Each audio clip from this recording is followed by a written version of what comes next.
Anchor is the easiest way to make a podcast. It gives you everything you need in one place for free, which you can use right from your phone or computer. Creation tools allow you to record and edit your podcast so it sounds great. They'll even distribute your podcast for you so it can be heard everywhere: Spotify, Apple Podcasts, Google Podcasts, and many more. You can easily make money from your podcast with no minimum listenership.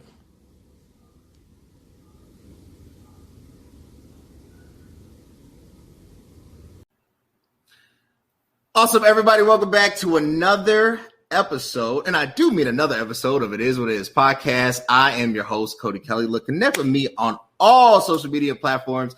And you know what my favorite two platforms are? And this is a silent plug: Instagram. You can follow me at CVMK33, and YouTube. If you want to keep seeing amazing content, subscribe to the link below. YouTube, CV space K. Also, we're all podcasts stream: Spotify, Apple, Google. Wherever you listen to, that's where it is. We have an amazing episode today entitled Being a Black Woman.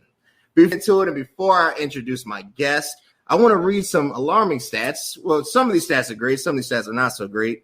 According to usafacts.org, out of the businesses that were started in 2018, out of the 124,000 Black-owned businesses, 19% are women business enterprises are led or started by Black women. 36% are actually headed by Black women. Black businesses comprise of either healthcare, social assistance, or what is called professional/scientific. 53% of this were actually led by women, 13% in the tech industry, 8% in the green space industry. According to a published magazine, Black women are outpacing other groups in earning degrees, making up only 12.7% of the female population, but make up over 50% of the number of post-secondary degrees that are actually attained. But when it comes to pay, Black women only make 87 cents for every dollar paid to their white male counterparts. Even when it comes to physicians and surgeons, they make only 54 cents for every dollar paid to their white male counterparts. When it comes to marriage, according to the Washington Post, 2009, 71% of Black women are not married. Between the ages 25 to 29, this number is about 55%. This is an alarming stat. Over 48% of Black women have never been married, compared to the national average, which is 33%. So, and one of these reasons is because of societal factors. In Virginia in 1643, there was actually a tax on Black women that for anyone who would marry a Black woman, the partner or the husband of that Black woman would actually have to pay a tax on their Black female counterpart. So with that being said, we have an amazing episode called Black Women, right? What does this mean? I have some amazing guests. I'm going to allow them to introduce themselves because I can't do this justice, starting with Aisya Carrol. Hello, everyone. My name is Aisya Carrol. I'm a certified life coach. I have been mentoring young adults and children for over 15 years.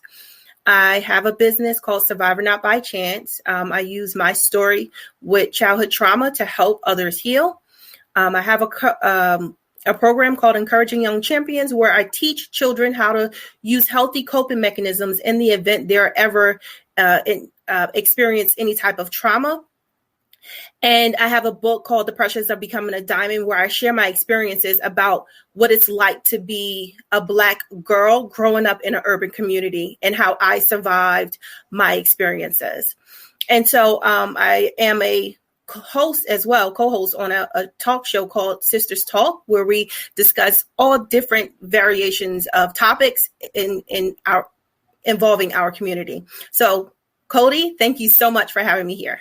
Awesome. The pleasure's all mine. And none other than the wife of one of my closest friends, my homie, who I frequently text, and our group chat is lit. Anybody that's in it is exclusive members only. Kayla Goodloe. Kayla, how are you doing? I am doing great. I am Kayla Goodloe. I am a special education teacher. I'm currently at the elementary level, but I've been at the high school and middle school level. And just a month ago, I launched my new business, and it is a consulting and tutoring service. And the intention behind that was just really trying to make sure that my close friends and family and all of my peers and those who are around me, or even my former students, make sure that they have access to a person that can help when, trying to make decisions for their education, and also make sure that if they need enrichment, they can have that through tutoring. If they need some intervention, I can do that as well. And if some kids just need to maintain where they are, I can also help with that. So that is those are two things that I do. And then the third thing is I'm a new teacher mentor, not only for my district, but also for Golden Apple Foundation. So I have about 9 new teachers right now in their first and second year that I meet with and observe and give feedback and resources to. So that is what I do outside of being Denzel's wife and Aylin's mommy. Awesome. I love it. And the one, the only true Freedom Temple blood, Rosie. Rosie, if you can introduce yourself. I'm a mom, and right when we just started, my kids would walk in. So I needed to get where it could be quiet. So I'm Candies Rose Bryant, and I'm a mom. I have worked with at-risk youth since graduating college. I've been newly appointed to Deputy Director of one of our Harris County Protective Services. I love working with youth, whether it be at church or at work. That's pretty much me.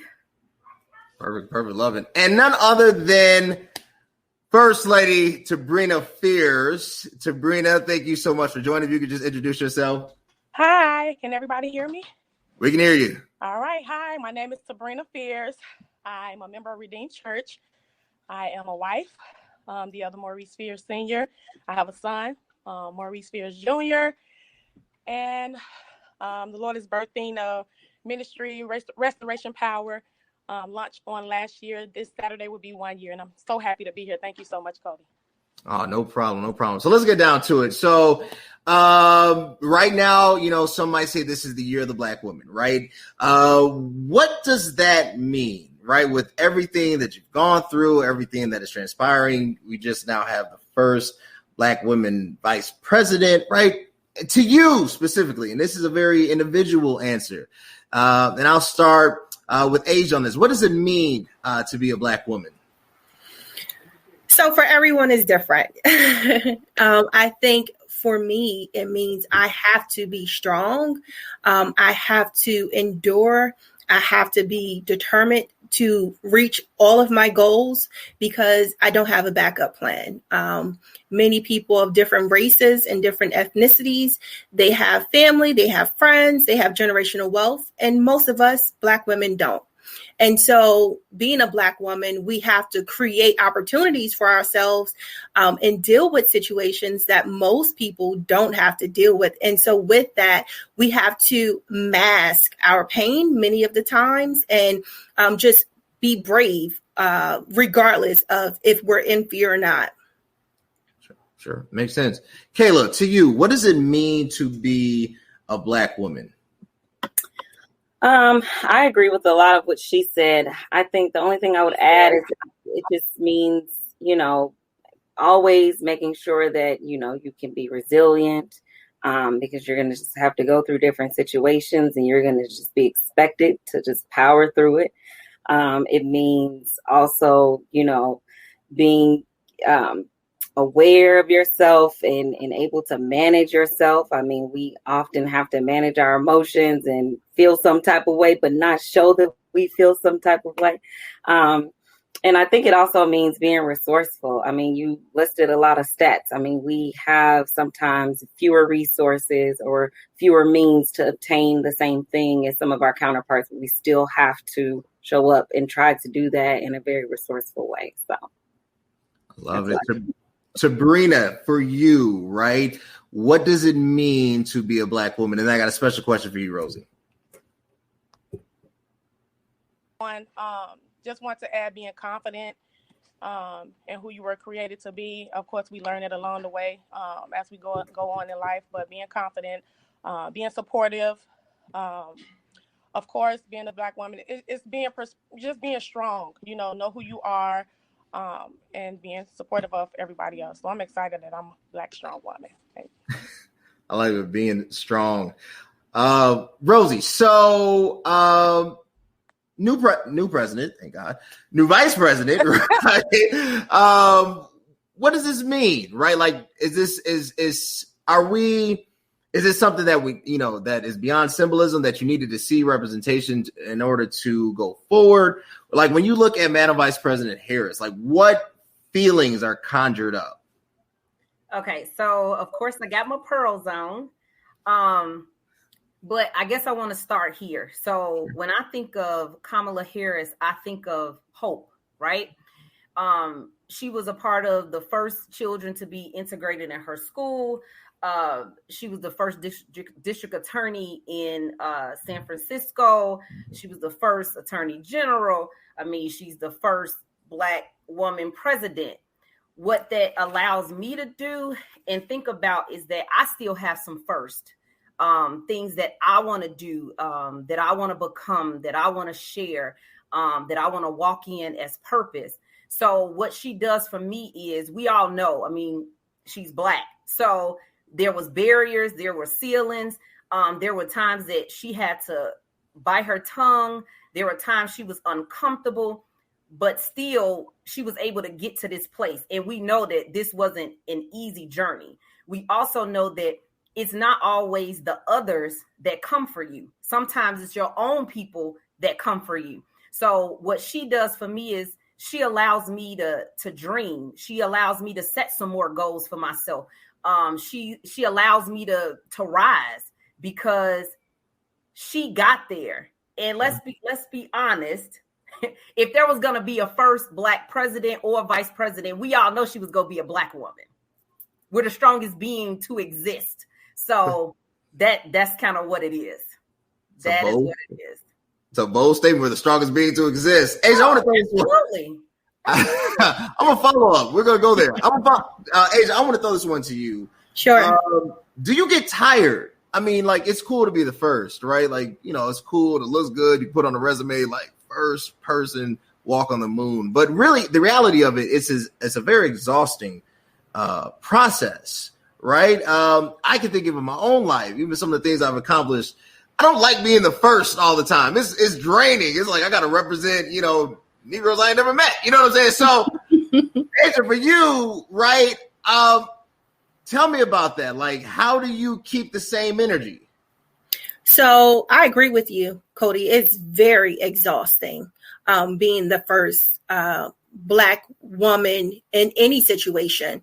I was the oldest child growing up, and so I had a lot of responsibilities. And so I automatically knew this was going to be my reality, regardless of whatever situation I was in, if it included work or anything. Many Black women are primarily the first ones to graduate high school, or the first ones to graduate college, or the first ones to start their careers. And so it's something that's normal for us. But at the same time, that responsibility is heavy. And so we're always expected to be brave. We're always expected to just keep going despite our emotions. If we may have to deal with grief, and even with us dealing with grief, we still have to be like all the way up here, regardless of the situation. And it can be very exhausting. Sure. No, that makes sense. Kayla, I want to throw something to you. You talk about that exhausting. I think what I've seen, especially particularly recently, is that this energy has been displayed through many different sorts. I think what was traditionally taboo, or something what we might call erotic, is now what is being labeled as empowerment, right?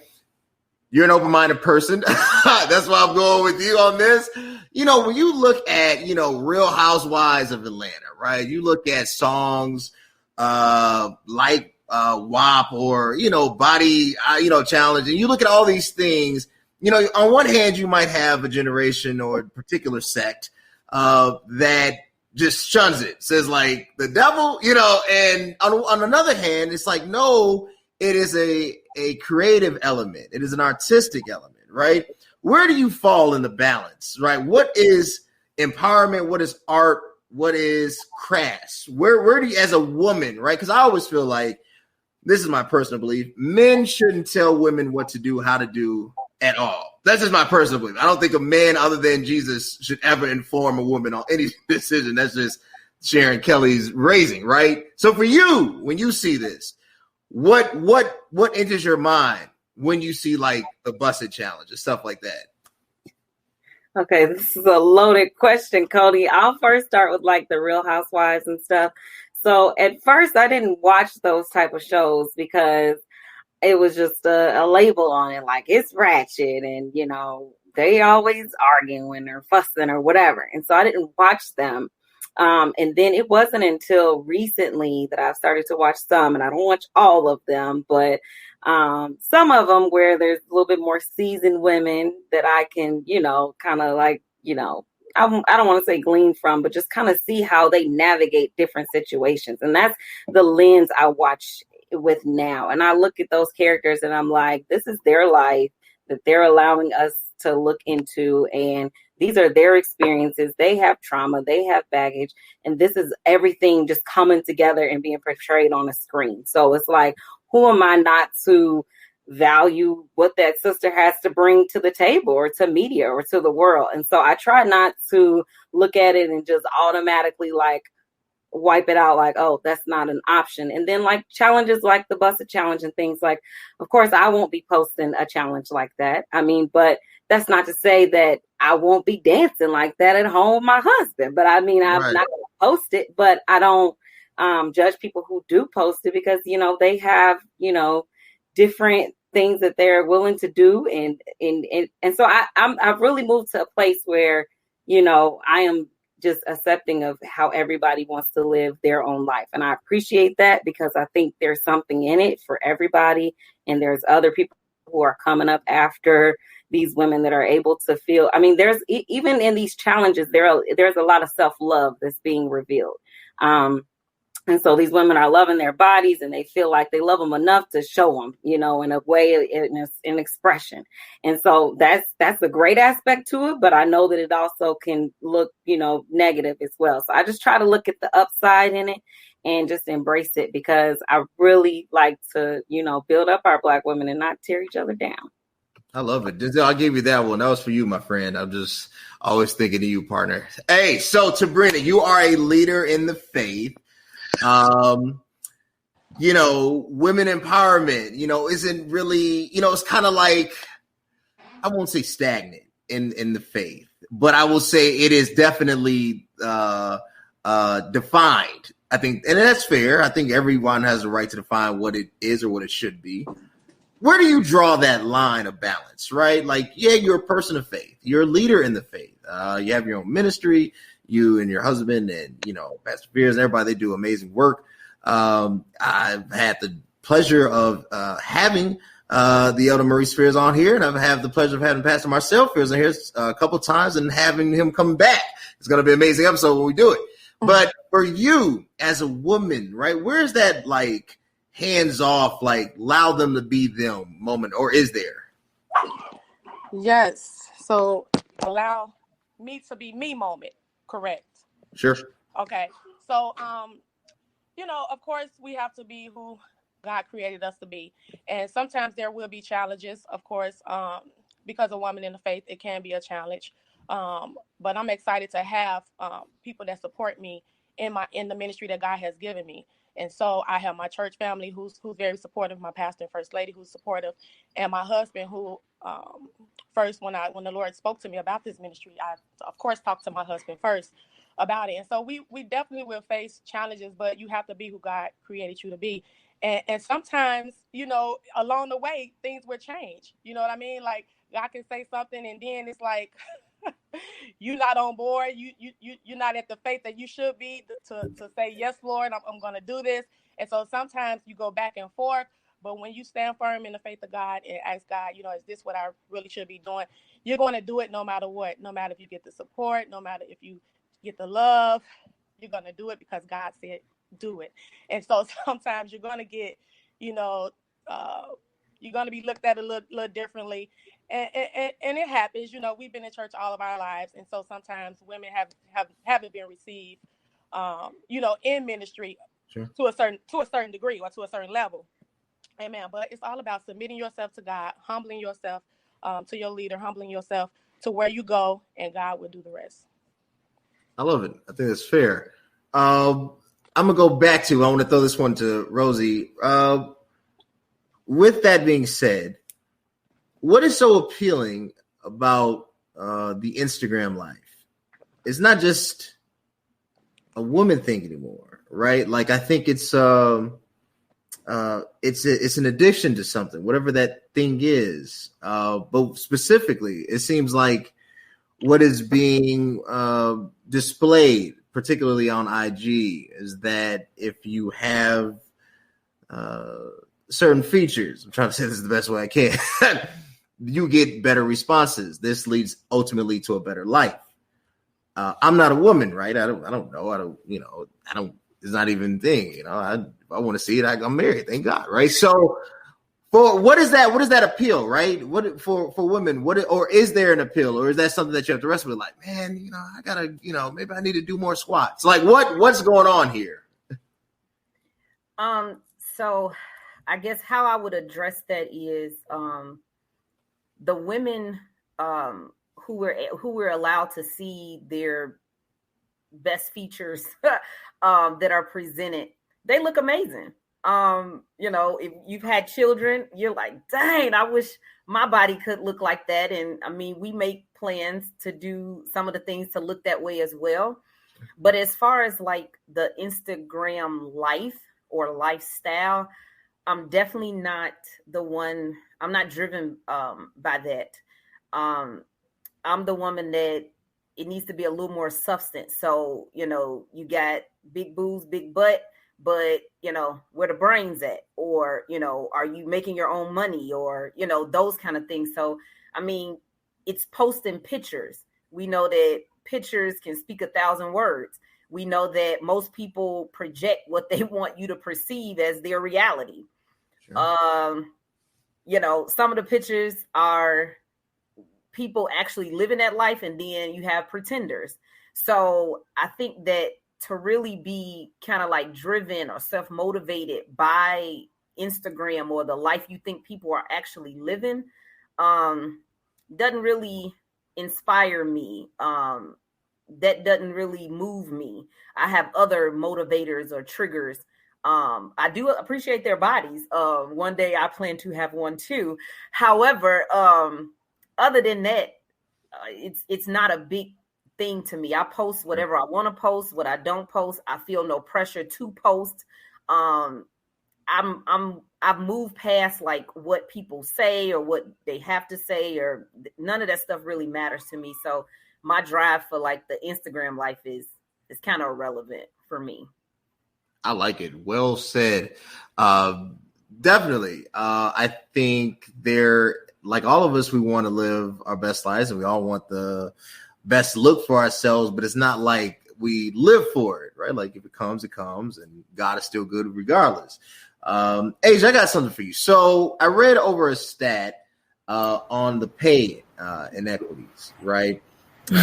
87 cents per dollar in higher income earning brackets. So basically salaries above 100K or more. That number is closer to 54 cents per dollar for your white male counterparts. Why, if you're the highest or the demographic that is earning the most education, you are still the least paid? How do you get around this barrier? Well, one, I always advise any Black woman who is going in a specific industry to do research about that industry. Look up to see how much people are making in your area in regard to that industry and how many years they've been doing it. So primarily, we don't know. And so that's the reason why we don't receive our fair wage. And then secondly, we're not respected. Because we're not respected, we automatically feel we have to take what is given to us. And so it causes this huge gap because many of us are, if not single moms, but we are trying to make it the best way we can, even in relationships. It's hard. So do you take a job knowing you're not getting your fair wage, or do you not take the job at all? And so it comes to a dilemma of, do I provide for my family, or do I do what's right and stand up for what I believe in? And when we do that, they'll go to the next person who will take it. And so that's why there's such a huge gap. Not only that, but corporations have found a way to get around the gray area with discrimination and racism. And so now they have microaggressive tendencies. They have gaslighting in these different situations where people believe what they're receiving is accurate and it's not. Awesome. Take us further into that. You're disrespected, gaslighting.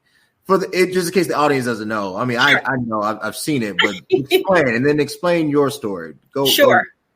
So, for example, if I'm a manager and I tell one of my subordinates to follow a task, and it's a white male, sometimes they don't want to do it because they feel I'm a Black woman and they don't need to listen to me. And it happens. Or I may be a Black woman in a field that I specialize in it, and I know exactly what I'm doing, but my work is questioned every single time I'm doing my work. And none of my coworkers stand up for me and say that I'm right. They only co-sign with the boss. Kayla, how aggravating is that to feel marginalized? I guess the question for you is, if this is true, can you find your place in corporate America, or do you have to, like you mentioned, as you started, you just started your own entrepreneurship efforts? Is that always going to be the thing that we have to go to because we can't find peace in this other area?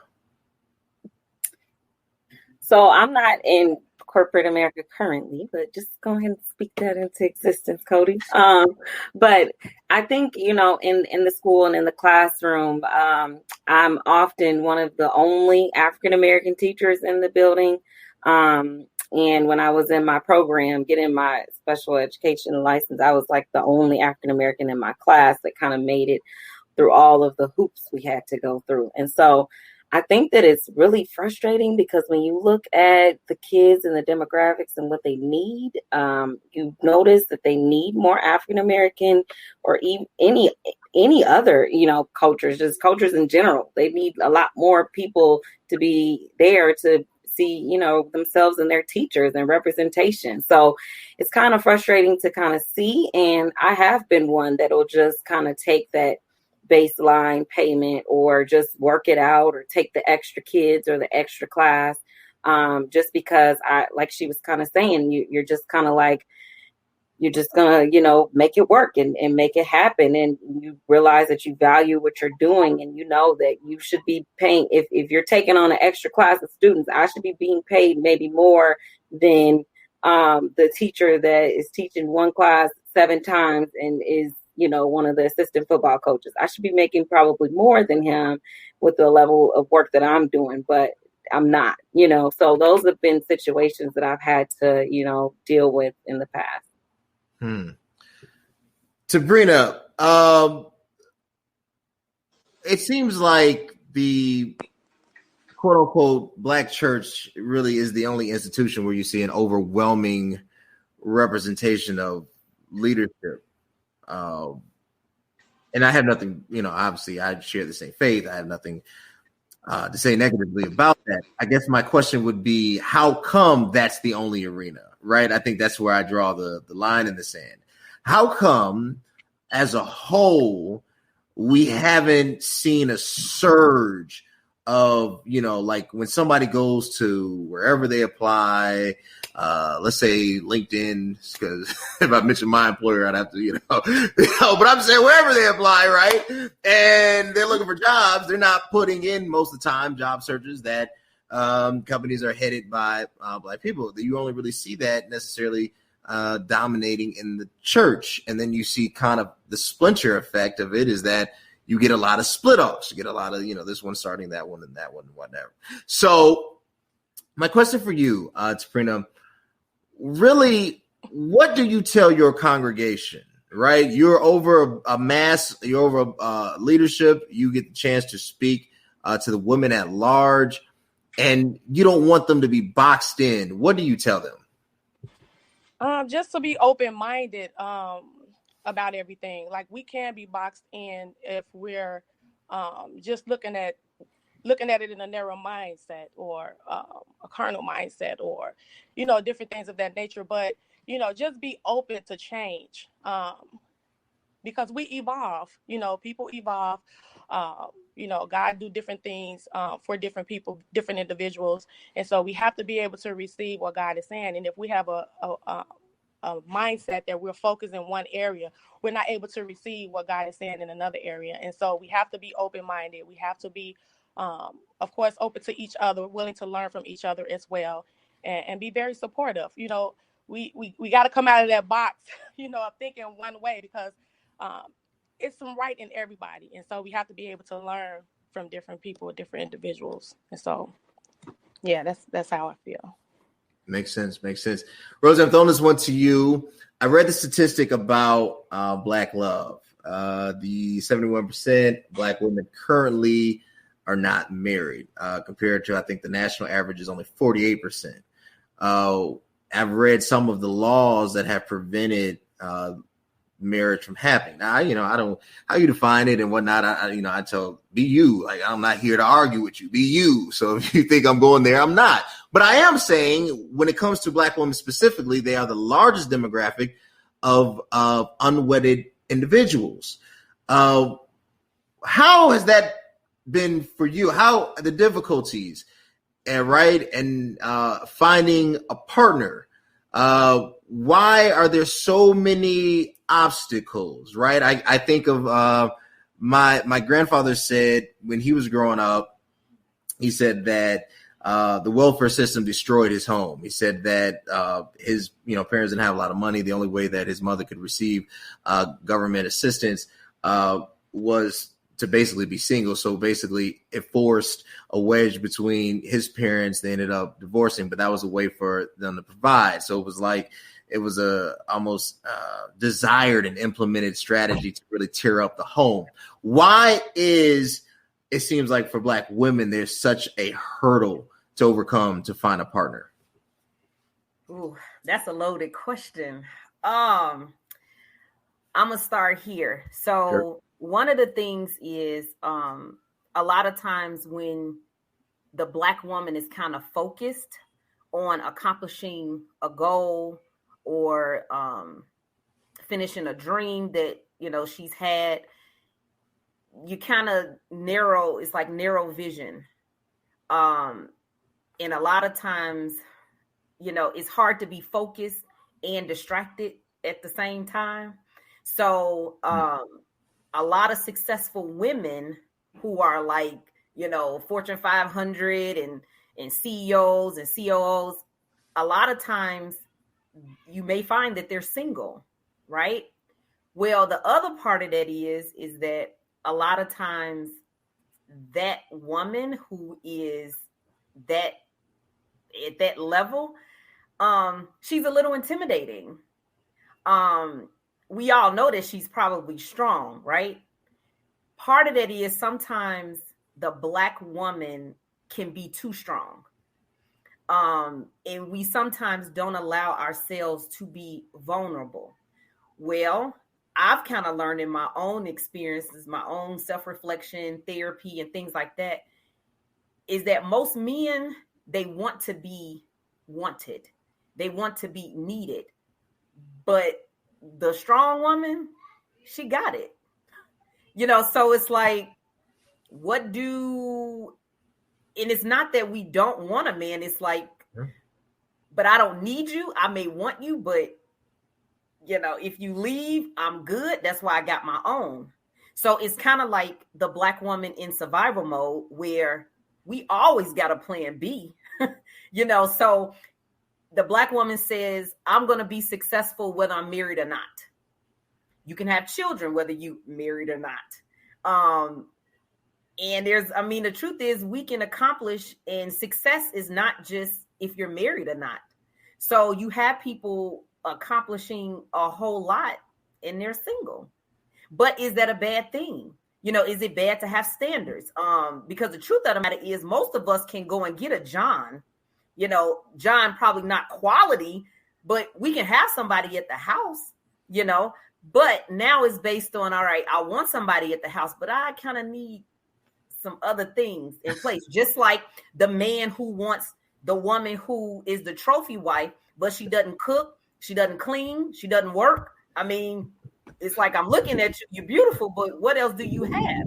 So it's kind of the flip side where men can do it, but then it's like, you know, the Black woman is looked at, oh, what's wrong with you because you're still single? Nothing's wrong with me. It's called standards.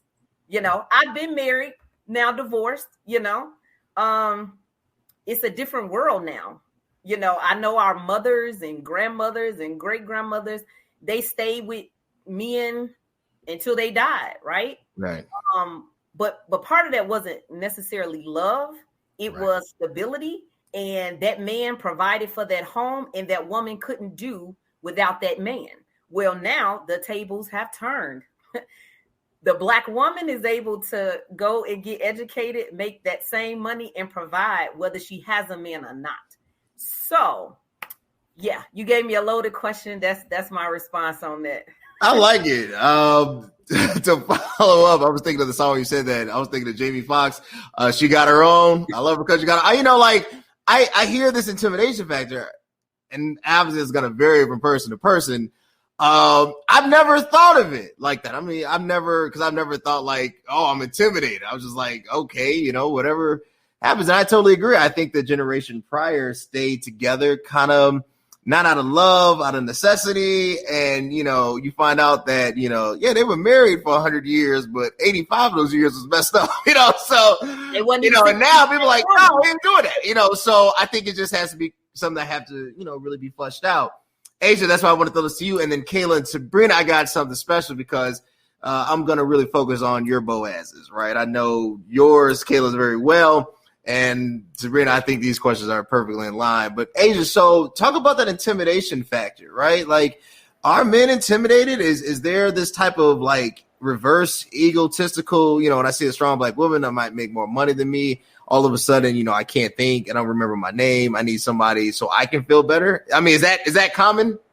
Oh, yeah. I'm single. I've been single for 8 years on purpose because I refuse to lower my standards to be with someone just to say I have a man or a woman. You know, I just refuse to be in that situation. It's so many people who are in marriages and relationships that are miserable.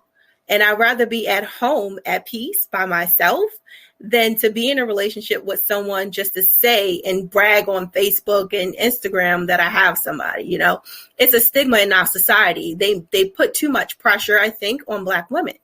We're not respected primarily. And so men of our race and other races don't respect us. And so that lowers their visibility to want to see us in the light of who we are. Yes, we may be intimidating because we had to grow up quickly, or we had to be the sole provider for ourselves. And sometimes we would be in relationships where we did have a man and we were the provider for him, our families, and everyone else. And so people don't look at that part. You know, when a woman has been in those situations, we automatically say, especially I know me as a Black woman, I'm not doing that again. You know, so I think the intimidation factor comes in because we're misunderstood. We're misunderstood a lot, and people mistake our passion for anger. And we're very passionate women. We're very passionate. Even when it comes to the way we dance, the way we do our hair, everything comes from passion. And so that can be misunderstood. And so that's why a lot of us may be single. Hey, I like it. Yeah, that's crazy. I've never, and this might be the privilege that my wife talks about. My wife says that I have light skin privilege, not quite white privilege, but it's somewhere in the ballpark. So like, I've always kind of been the one to provide, like I've always had, you know, but like, I've never thought of it that for our other brothers that might not have been afforded the opportunities that I've been afforded, that might be an intimidating factor, right? Like I just was just being me. And then I had the fortunate opportunity to be raised by Sharon Kelly, who was Superwoman. And, so like I knew I was voting for Hillary Clinton in 1998, right? Like that's kind of how my upbringing went. So, Kayla, I'm going to go to you. How did you get around this? You found your Boaz in my friend, the one and only Denzel Gucci Goodloe. You found this big chocolate man who's about 6'2" and a half. I'm gonna give him his due. I know he's not, but I'm gonna shout y'all. I'm gonna give you 250, D. I know you're a little bit more. I'm gonna give you 250. As strong as you are, and I know you both met in college, right? Rosie said something about being focused and distracted. How did you overcome that? I was just shaking my head when both of them were talking. I do not fault women who decide to remain single or to become single, because it is a lot to, be focused and distracted. I've never put it that way, but that is like a really great way to put it. I was highly focused on my education. Anybody that knows me knows, like, I'm in the library till 2 a.m. every day, not taking a day off. And I think one thing that was helpful in that time was Denzel did not get in my way. He was like, okay, you're going to the library. I'm really not trying to go to the library. It's 2:00, but you do your thing and I'll see you afterwards or something like that. And then, he always, respected what I was doing. I was the type of girl that I told him from the beginning, like, I'm not just dating to date. If you want to be with me, you're, saying that you feel like God calls you to be my husband. I don't have time to just date people. So if you're still calling me, you still want to be around me, I'm assuming that God has confirmed that to you, and he'll confirm that to me as well. And so I was always about the business. I mean, I still am. And so it's really hard even now to kind of juggle, like, that feeling of, okay, you just had a child and maybe you should focus on your child and raising your child. But at the same time, you're like, but you can also start this business to be your child's teacher one day. And so you just have to constantly juggle so many things. And then you have your husband that, is doing things with his career, and you need to be in alignment with him, even though you also have goals that you're pursuing. So that even becomes a challenge at times, because you want to be doing things alongside him and not necessarily like, okay, I'm going to be winning all the bread for us, and then you come along. So it's just a lot of different factors to kind of factor in all the time. But I do appreciate him just always just letting me do my thing how I do it, because it's so important to have identity.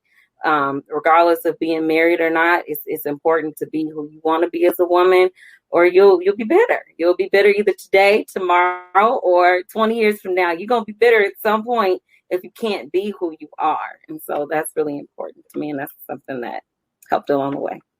No, I like it. Shout out to Gucci Goodloe. He's watching. Thank you.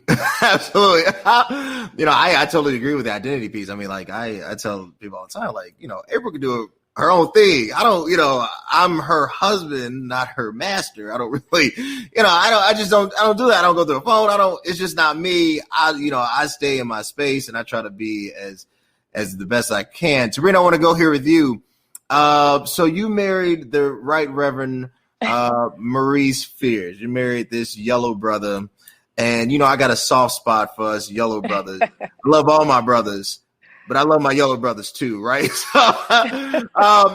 So tell us about, how did you stay focused and not be distracted, right? Because, I mean, sometimes people think that, when you're in ministry, God is going to hover over you and speak from the clouds and say, this is your husband in whom I'm well pleased, marry him on this date. And it doesn't work like that. So talk to us about that.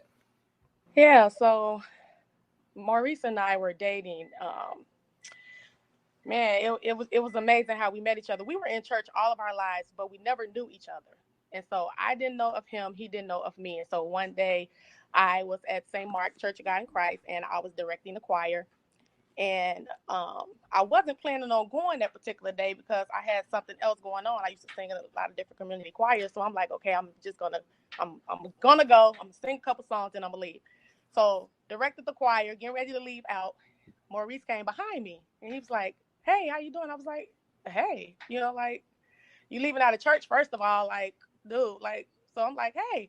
So he get to talking and we get to talking to each other, and I kind of blew him off in the beginning, and so actually a couple times he called me. I kind of blew him off because at this point I'm at an age where I'm like, I don't have time to be playing games. Like, look, I'm a pastor's wife. I mean, I'm a pastor's daughter. You're a pastor's son. So it's just like look. And so we began to date. And after dating, for 3 years, we dated for 3 years, and of course, 3 years, you say that's a long time to be dating, but the Lord kept us for 3 years. And so after the Lord keeping us for 3 years, we got married. I knew that was my husband when I first saw him, and he knew that I was his wife when he first saw me. And so we date, and now, it's amazing. My husband let me do my thing. I work for the city of Chicago. And so it's like, I'm always in the communities, boots on the ground in the community, working with, families and companies and organizations. And so he let me be me. And that's what I love about him, the light-skinned brother, because he called himself light-skinned. And so he allowed me, to be who I am, and I'm constantly evolving, and the Lord is constantly shifting. And so I'm just excited, to be married to this guy. I like it. And he's one of my favorite, just not just preachers, but just people in the faith. 3 years is a lot. I'm gonna be honest with you. I wouldn't even ask God to keep me. I told my wife, you got a year. Like I'm a Kelly. I'm gonna be honest with you. I ain't even trying to be kept 3 years. After that first and even in a year, let's go. No, it wasn't easy. No, Blaine. So my last question, and this is to all my guests. Aisya, I'm gonna start with you. 2021 going forward, right? What do Black women need? If you had to sum it up, what do Black women need? Number one, we need support. Yeah. We need people to respect us as an individual, allow us to be authentic, stop judging us, whether we're married or single, because we're not defined by either. We need to be understood that what we say and what we do is all out of passion and not out of disrespect to anyone's culture. I like it. Kayla, what do Black women need? I'm going to echo a lot of what she said. We do need support. I can never do anything without acknowledging the Black women that stand beside me and hold me up or empower me. I mean, your wife being one of them, that's my girl. I can't do it without them. I'm very passionate. I'm strong, but at the end of the day, I need a sister. I need my mom. I need an auntie, my mother-in-law, somebody else to lean on and glean from. It's a village.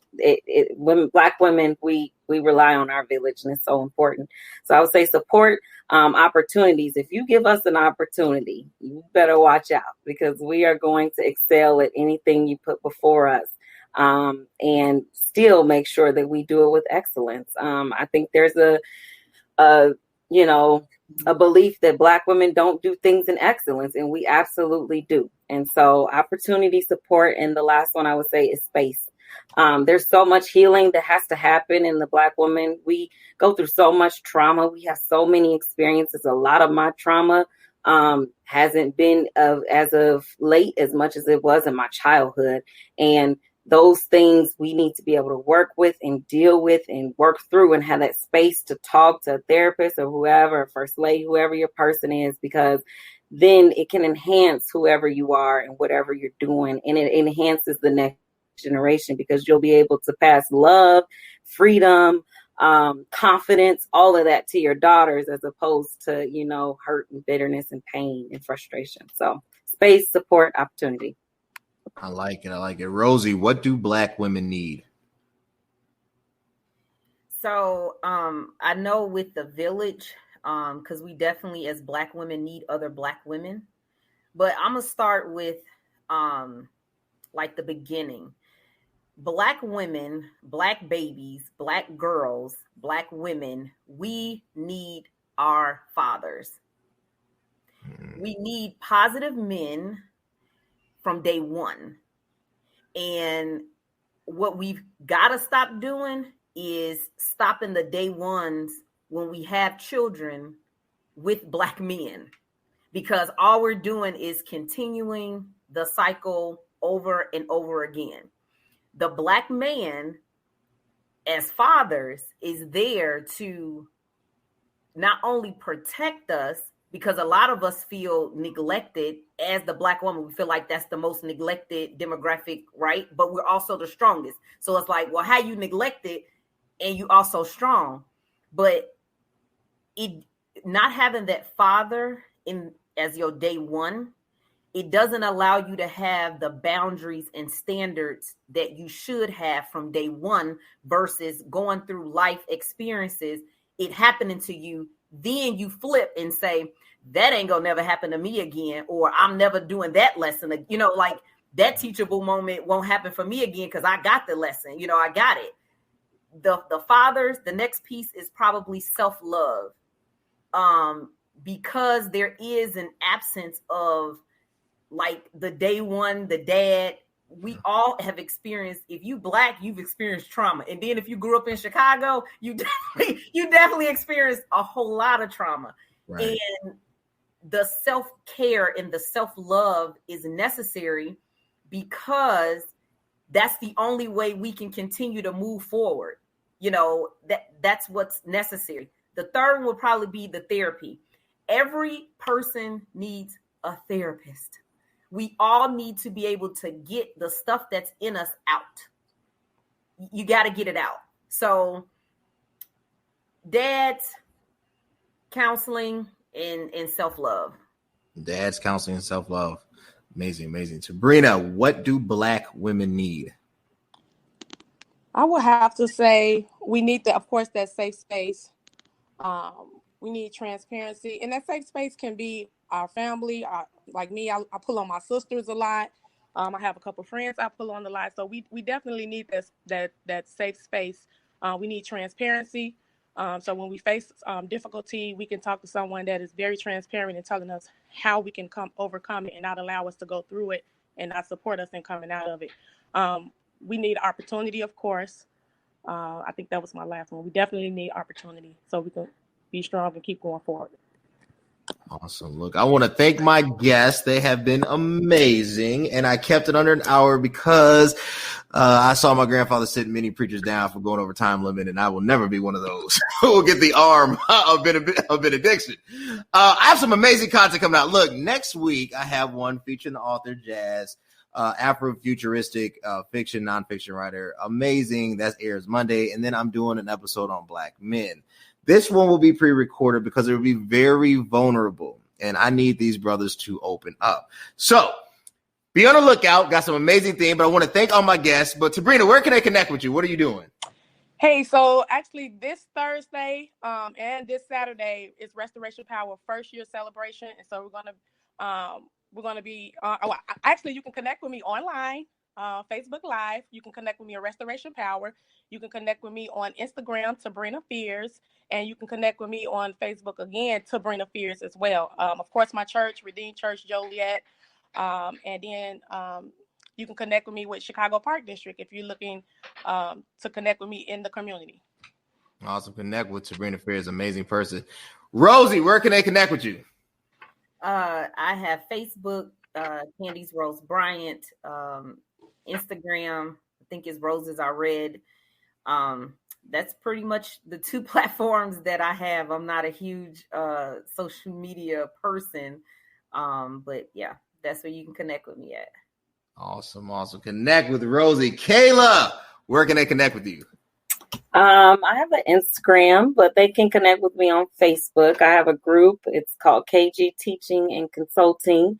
Please connect with me there. Just, DM me, and you never know. I may be able to have something to offer your child, your grandchild, your nephew, your foster son, your sister, anybody. I'm not just working with students that are behind. I'm working with students that want to move forward and those that need to also maintain where they are in the midst of this pandemic. So thank you. Connect with Kayla. Support Black-owned businesses. You know how you support Black-owned businesses? Subscribe to the YouTube page below at CV Space K. And if you're watching, if you just want to send me, this also helps. You can support me via Cash App. You always got to put yourself out there because it's real out here in these streets. Aisya, where can they connect with you? So I have a lot of places you guys can connect with me. My business is Survivor Not by Chance, and it's I survive not by chance, but I survive because I fought to survive. And you can find me on Instagram at Survivor Not by Chance, Facebook Survivor Not by Chance. Also, you can find me on Sisters Talk, SISTAS Talk Podcast. So I look forward to seeing you all. Thank you so much for the opportunity again, Cody. Oh, it's my pleasure. And anytime you guys want to have me on the show, you know I am a willing participant. I appreciate it so much. We'll definitely make that happen. That'll work. Look, connect with these amazing gifts to humanity. You know, one of the things we have to do is we have to appreciate our own. And a lot of times we don't until it's too late. And then we want to cry at the funeral and sob in tears. And I'm on the understanding, do not cry at a funeral when you haven't supported somebody. You know you didn't love them. Don't act a fool then, you know, just because they on their way to heaven. God gonna remember how you treated people while they was living, not just how you showed up at the funeral and acted a fool. Connect with Aisya, connect with Kayla, connect with Tebrena, connect with Rosie, and connect with me. I appreciate my guys so much. Thanks. Hey, what's up, everybody? You like what you saw? Were you entertained? Were you informed? We want to keep seeing amazing content. Subscribe at the link below. YouTube, CV Space K. You connect where all podcasts are streaming. Spotify, Apple Podcasts, Anchor. Connect with me. I want to connect with you. Let's enjoy the ride.